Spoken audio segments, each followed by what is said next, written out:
Hello, welcome back to my channel. If you've not been here before, my name is Froshi and I do a lot of running and a lot of hiking, and I go to the gym a bunch, but also what I want to talk about in today's video is some of the stuff that I do when I'm not exercising or training for races or whatever else.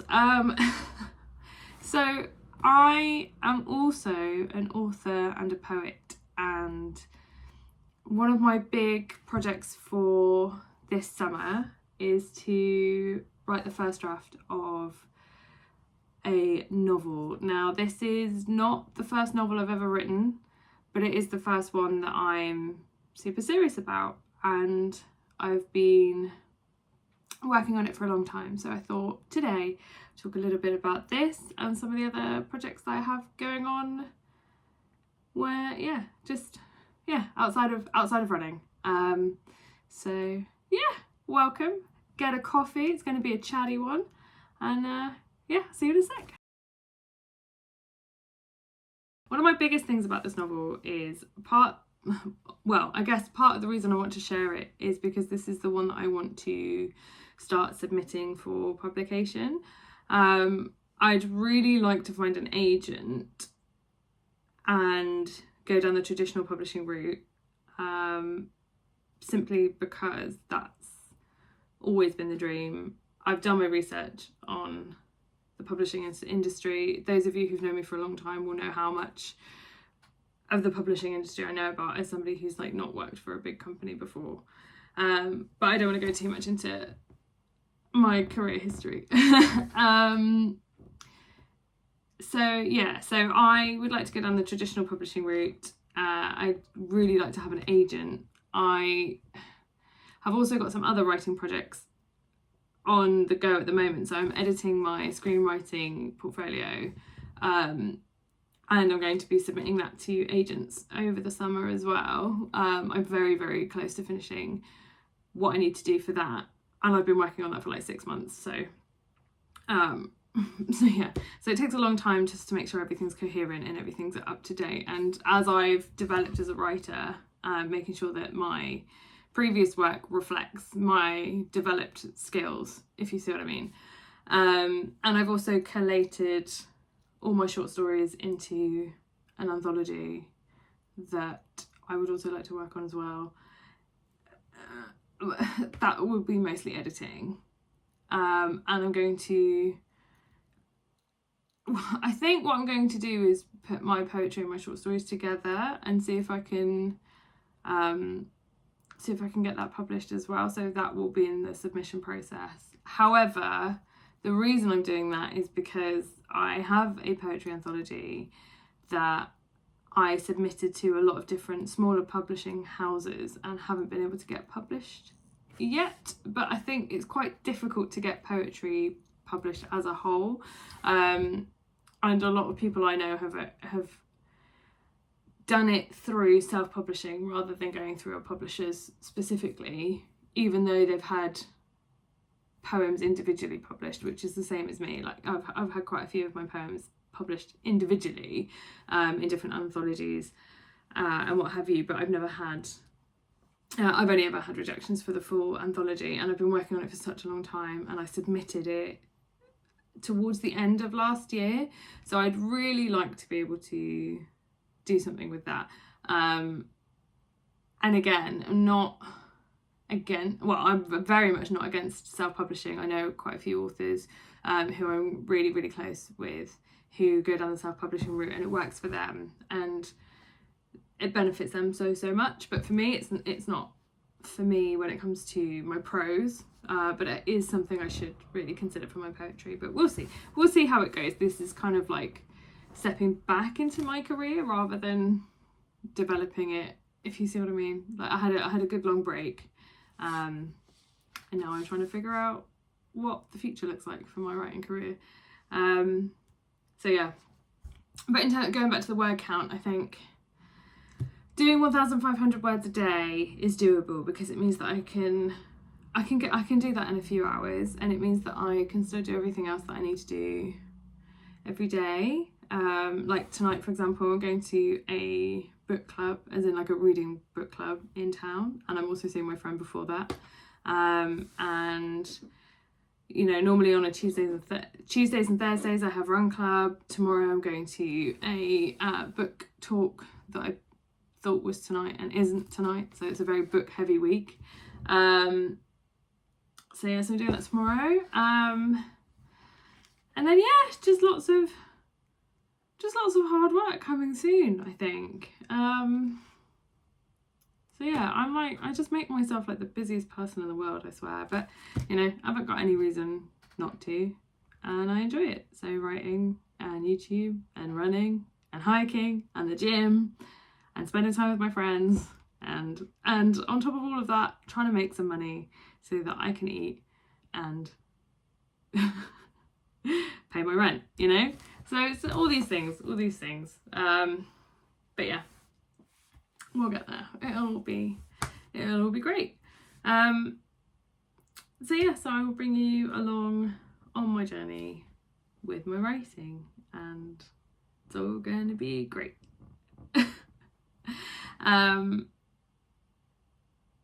What was I going to say? Yeah, so alongside all of this, I would quite like to be able to bring you along to some of the other cool things that I get up to over the summer that are writing related. So unfortunately missed the Lyra Festival this year, which is a huge poetry festival that takes place in Bristol every year. And the reason I missed it was because it took place in like the last 2 weeks of my marathon training. I think the final weekend was the same weekend as my marathon, so I was just focused, like I just had tunnel vision for my marathon, so I didn't end up booking any tickets or going to any events or anything like that.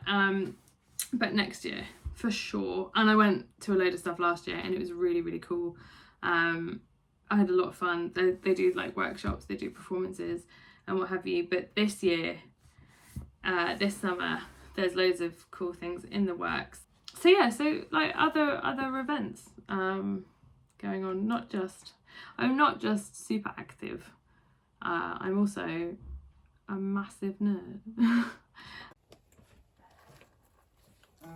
Yeah, I've recorded the bit you just saw about, I don't know, nearly a month ago now. It was literally the end of May, I think, and now we're at the end of June, nearly. But in that time, I've had a few weeks off deliberately because I wanted to focus on where this channel is going and the kind of things that I want to do. So this is not going to be just a running channel, it's going to be sort of reading and writing stuff, and it's going to be outdoorsy content, so going hiking, going camping, and obviously lots of running. So it covers all my main interests. So the first thing I want to talk about today is my novel. Obviously, the bit I just showed you, like I say, was filmed a while ago. And since then, I've been working on my novel. I've been writing on weekdays. I currently work, like my day job is to work freelance marketing. So I have because I'm freelance, I have the ability to choose my own hours and work flexibly. And part of that means that I can dedicate my novel writing as part of my job hours, you know what I mean. So if I was to do like a 9 to 5, I would fit novel writing in that 9 to 5 time frame. But obviously I have lots of other things to do, so I sort of work. As long as I do the work, I don't mind. But yeah, I sort of work all over the place, especially when the weather's like this and I want to come outside. And I like running during the week because it's quieter on the routes. So what I've been doing is writing every day. It only takes a couple of hours because my word count for the day is about 1,500 words. And what I'm finding is that now I've got past the hard part, which I always struggle with in the beginning. like the first couple of chapters, it's really, really hard. You're still trying to find your narrative voice. You're still trying to get to know your characters, even if you've like done your character bios and you've looked after them and you've planned them really well. You're still getting to know them like in action, if you see what I mean. So still trying to get to know them, still setting up the exposition, setting up the world building.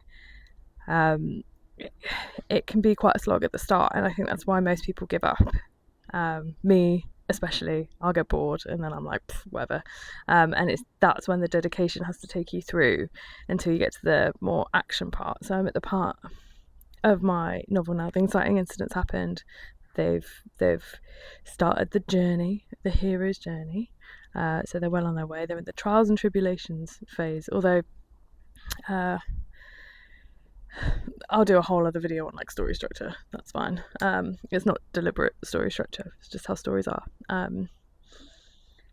So I'm at 23,500 words, and I think for the first draft, I'm deliberately going to aim quite high, and that means that I can trim a hell of a lot. But it just means that everything that comes out of my brain onto the page for this first draft, I'll just put it on the page, and then we can trim it back later, and it means I've got loads and loads to work with.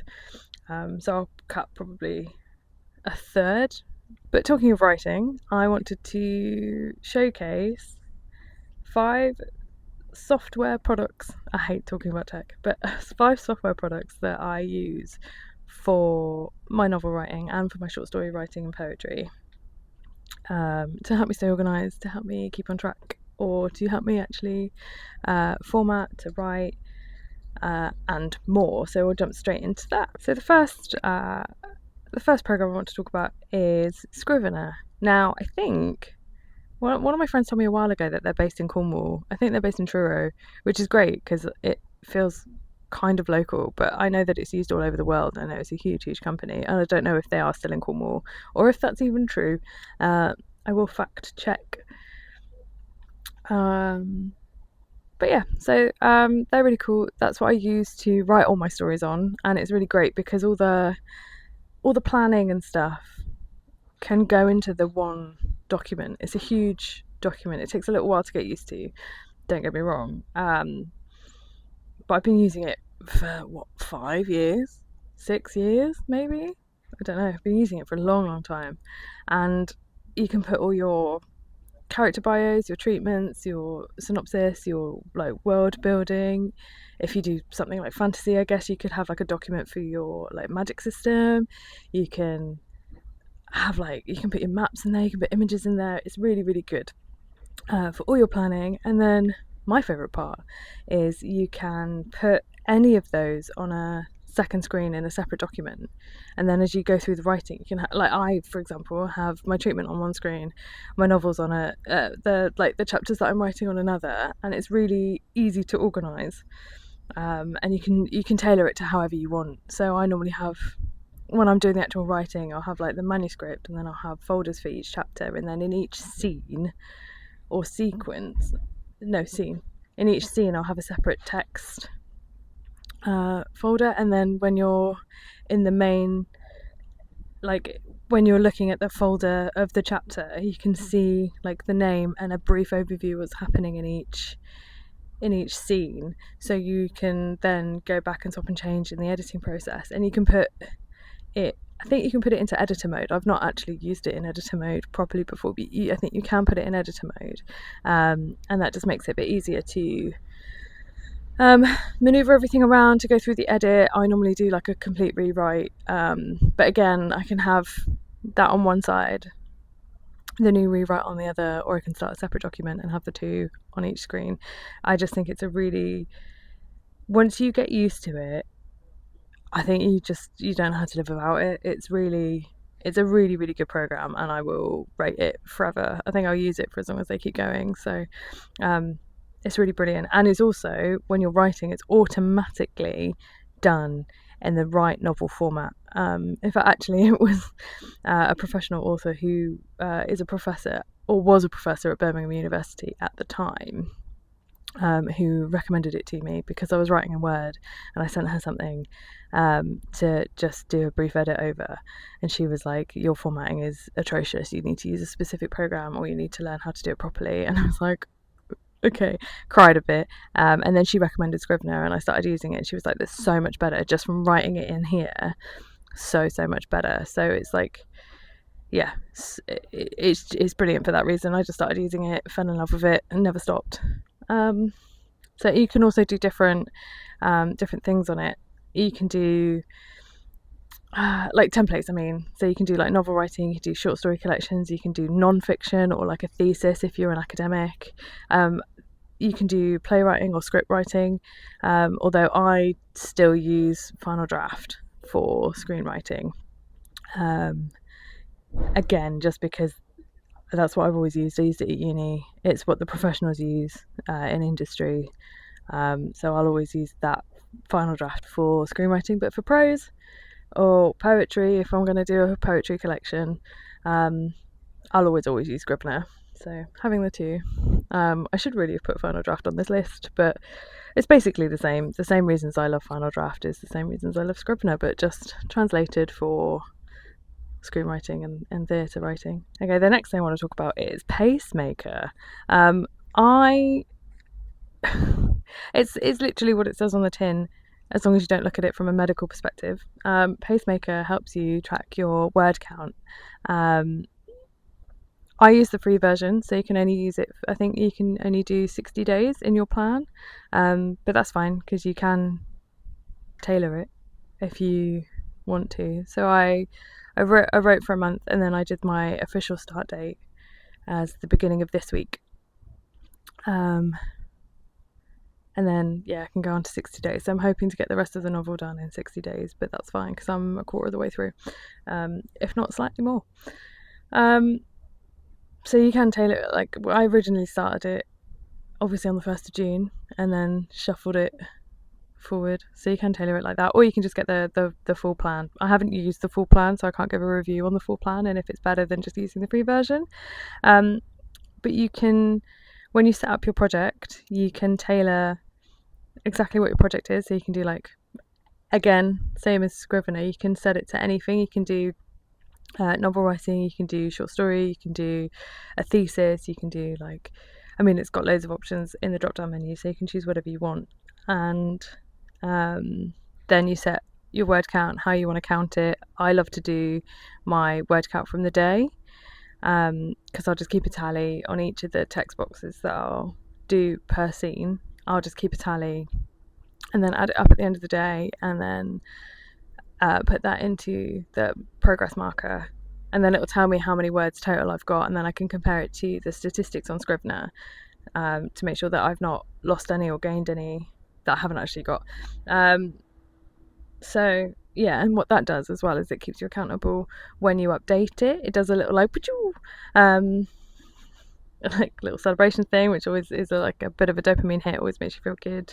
And you can track your statistics of how much you write per day, or like if you have more writing done on some days or not others. You can track like any patterns of behavior. You can sort of tailor your writing to look at that. So for me at the moment, there just so happens to have at least one day a week where I don't end up writing anything because I've been so busy, or I've had work stuff to do, or I've had to go travel somewhere or whatever. So sorry, I just nearly dropped my book. And so yeah, so I can track that pattern and then see how much I need to do to catch up. And what it does as well is that if you do it like day to day, you just do what I do and just add the words that you've done that day, it will give you a goal of how much you need to do the following day to catch up, or like it will average it out over the rest of your time, so that then you don't get overwhelmed and you don't have to worry so much about like doing double the next day because you missed a day or whatever, if you have like a goal in mind. Or you can do like a flexible end goal, and it will just, it changes depending on your needs. It's a really, really interesting program, and it's literally just a word counter, but you can use it for all sorts of things. So you can use it for your, like I say, for a thesis, or you can use it for like a business proposal or something, I guess. There's all sorts on there you can choose. Speaking of organisation, we also have a program called Milanote, and this was recommended to me by a couple of my friends in my Monday night writing club. And one of them is doing a PhD, and her wife has a full-time job, but they use Milanote for all sorts of things, not just their creative work. They use it for their work projects, I guess, and the one doing a PhD will use it for her PhD projects and what have you, and any other projects they've got going on. I think they also use it for their D&D campaigns as well, to sort of track everything, and it's literally I don't know what the word is, but it basically just helps you stay organised. So you can put a word count tracker on there. You can do you can put tables in and make statistics. You can put any pictures in there that you want, or like any maps or anything. The one who's doing a PhD, one of her novels, I'm not going to go into the details, but it's historical fiction. So she has a lot of research that she has to do about what happened in the time period that she's writing about, and then anything more specific, she can keep a log of everything, keep it organised, put pictures on there of the things, all the landmarks that she's using, etc. And it's just a really great way to keep everything organised and to keep on track with everything. I personally use it to track my snowflake method and everything that I do for the snowflake method. I wrote down in there and made tables and everything, and then I can do like a tick list of the chapters that I've done or the scenes that I've done. I've also got my my scene by scene table that has, again, part of the snowflake method, where you write a scene like in a sentence and then you put it in there, so it's a bit more of a detailed treatment. It's the next step after the treatment before you start writing the actual draft. And you can move it around, you can color code it, you can do you can put videos on there. It's just brilliant. It's just a really interesting way of doing things. And then also I've got other projects on there, so I do a lot of stuff about my job on there. It helps me keep organised with my freelancing, helps me keep organised with my projects. I've also got one for running, so I can keep a track of all my races. I can keep a track of all my training plans and everything, or what I've got to do when. At the moment I'm speed training as well, so I talk about my speed training on there. I'm literally just starting a trail running training, because I've never trail ran before, and I got my first trail race in less than a month. So but more on that in another video. So I've got all sorts of stuff on there that will be really, really helpful when you've actually written your novel. If you want to go down the traditional publishing route, a lot of people will look for agents, and one of the big things about finding an agent is that it's really, really hard to do. But there are websites. This is a straight out website, not necessarily a software. One of the websites that I have used in the past is called Query Tracker, and I will be using it again for the novel I'm writing now. Again, it was recommended to me by a friend from my writing group that I do on a Monday. She's used it, and it's worked really well for her to be able to keep track of everything, to make sure that she's querying to the right agents. It gives a list of everything that they're looking for. Everything's all conveniently in one place, and it just makes this stuff so much easier. I remember when I first started looking, before I heard about Query Tracker, I was looking for an agent for my screenwriting, and I was just going to agency websites and looking at the people, and it was just mind-numbing and time-consuming and really, really hard to do. Whereas now you've got Query Tracker, and there's other websites as well, but I really like Query Tracker. I think it's the one that most of them use. But because of that, it means that everything's so easy. You can do it in an afternoon. You can make a list. You can think about it before you send your query. You can tailor your query to what they want, because everything that they've got is there. You can make sure that if you've applied to one agent and they've already rejected you, that you're not applying to the same agency again, because everything's listed there. You can make tables. Everything's all together. It just makes it so much easier than like in the good old days where you'd have to send out letters. I mean, when I first started writing, everybody said, like right at the turn of the industry when everything went online, everybody who was older than me was like, well, what you have to do is you have to post a version to them and then post a version to yourself so that you can prove that it's not plagiarized and no one can steal your ideas and blah blah blah. I think that was something my mum had said. It's like 15 years ago, whereas now it's all on Query Tracker. So yeah, Query Tracker is great. I'll probably go into that more when I'm ready to query, but for now, just go and have a look. If you're ready to find an agent, go and have a look at Query Tracker. It's really intuitive, it's really straightforward. And then last but not least, one of the most important parts about being a writer is having a writer community. So I've got two writing groups. One is a group of my friends who I've known for a long time. We meet on a Monday night, and we just talk about what we've done that week and then any progress that we've made. So for example, if we have had a request from an agent, or if we've done some editing, or if we've entered a competition or anything like that, or submitted to an anthology, we'll update each other on our achievements as well. If we've got any ideas, we'll share them.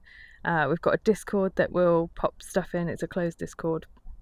We'll pop stuff in, like we've got little snippets, a snippet section, or we've got like a bot channel that one of us set up. Well, it wasn't me, I'm not that tech literate, but somebody set up a bot channel so that we can do like little writing stints together when we're not physically together, and we can do like little competitions, like writing competitions and whatever, together, see how many words we can get in, and whoever the winner is gets kudos, I guess. But having a writing community is really important. So I have got another group as well, but again, that's a closed group, and that's an in-person Bristol-based group, and I haven't been to the first meeting yet. Because it was postponed for summer, so I've been in the group for a couple of months, but we haven't met up in person yet. But again, closed group, similar sort of thing, but that's specifically for conservation and environmental writing and climate writing. So having a community is really, really important, but often, especially if you're in an area that doesn't have a particularly big community in general, or like doesn't have many creative people or any other authors, then you have things like Writers HQ. Writers HQ is the one that I'm going to highlight, but there are other places like Jericho Writers I've had a good experience with, and the London Writers Salon. But the reason I'm highlighting Writers HQ specifically is because they do have a free membership, and I know that if people are struggling authors, they might not have the budget for a paid membership into these writing clubs. So Writers HQ will offer a free membership, and with that comes different online courses that you can do. You can do 1-hour classes, and you can have a community hub where you chat to other authors in the same position as you, who are all trying to finish their work, finish their novels mostly, and trying to get published, however that looks for them. There's lots of different writer journeys and publishing journeys that people can take, and you just get really good advice from fellow writers. There's often subgroups or editing groups or what have you that you can sign up for. There's lots of different like writing courses. Writers HQ, I was a member of them during the pandemic, so in the first lockdown, and I was stranded abroad, and it just helped me stay connected to the real world and kept me going during quite a horrible, isolating time for everyone, but especially those of us who were like not at home and weren't able to see anybody from our windows, or I mean, I was quite lucky because I was with my parents, but if I'd have been there on my own, I wouldn't have had anybody. And where I was, you couldn't go outside at all. Literally, I could go into the garden, I couldn't go for an hour walk or anything, so I had nothing and nobody, just my parents. And as an adult, when you're visiting your parents for a week and then it turns into like 3 months, that can be quite difficult. As much as I get on with my parents and I love them both very, very much, but they're not. Anyway, that's a whole thing. So yeah, so it just helped me get by, helped me feel connected to the writing community at home. We were doing I think we were doing like weekly video chats, and just like we could have our cameras on if we wanted, or we didn't have to. We were in a chat box and we were doing like write-alongs, where we just join in and we just sit there and write together, and that was really good fun. And it just helps build that community, and I met some really, really cool people there, that some of whom I still speak to. So yeah, it's got great resources, great advice, and again, lots of different classes, especially if you're a beginner. If you're a beginner writer and haven't, I learned how to be a creative writer at uni. Not many people have that opportunity, or not everyone has that opportunity. Many people don't come to writing until later in life. They don't know where to start. They don't know how to do lots of different parts of writing. They don't know what books to look at. There's lots of false information online. It's a really, really good place to find decent resources, and lots of help. And again, like I say, if you do want to have a paid membership, there's also Jericho Writers and the London Writers Salon that I highly recommend as well. So what I will do is put all the software products and links to them in the description. I haven't been sponsored by any of these. These are literally just programs that I really like, or websites I really like, and have found really, really helpful for my own writing. So I'll put a link in the description. So if you wanted to check any of them out, you can do. And again, I think every single one of them has some sort of free trial or free option. I think Scrivener, I don't think you can use it for free. It's the only one I think you need a full-time subscription for. But again, they're a Cornish company, so support them, basically. But there are others out there that you can use if you don't have the funds for it. I just don't know what they are, so I don't want to recommend anything that I haven't used. But yeah, that's it for today, and yeah, next week I'll have another running video. So yeah, stay tuned. I've got some cool trainers to show you, basically. But yeah, until then, have a good week, and I will see you next Friday.